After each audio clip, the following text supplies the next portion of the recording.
This is the story of my life.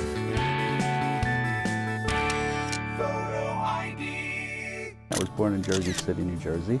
My family didn't come from much. We kind of made our own way through life. Things were tough as I was a child growing up, but as we progressed through life, we did what we had to do to make a dollar and make ends meet, and things got better as we went along. When I was probably about 4 years old, my mother handed me a little Indian drum, and I would play with that drum all day long. Every time a song came on the radio, I would beat that drum to the sound of the music. My parents throughout the years started buying me these little mini sets that were kind of made out of tin and paper, because that's really what we could afford at the time, and that's where I started making my noise.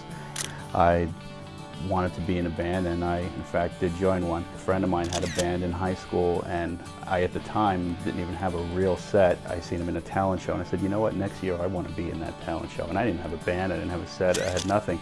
And I basically learned how to play well that year, or at least well enough, and I had my band on that stage the following year. High school, it was some ups and downs. I wasn't one to always apply myself in that way.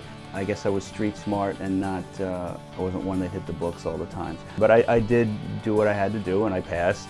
It wasn't until later in life when I did go to school, and I was trying to go to school for electronics and communications. That's when I did better, because it seemed at that point I wasn't just doing it just to pass into the next grade. I was doing it for myself.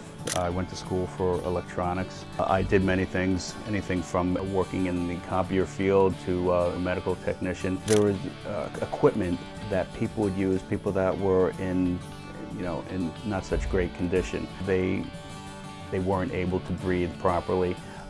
They would need ventilators to help them, assist them in breathing.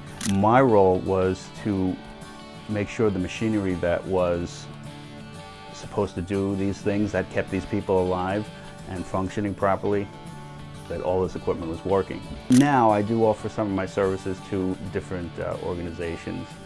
Multiple sclerosis, I offer some of my services to them for free, just to, again, it's a volunteer thing, just to help.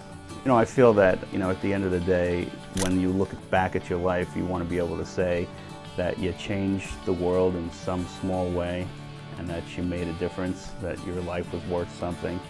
And if you leave here without making your mark, then what was your purpose in life? Photo ID.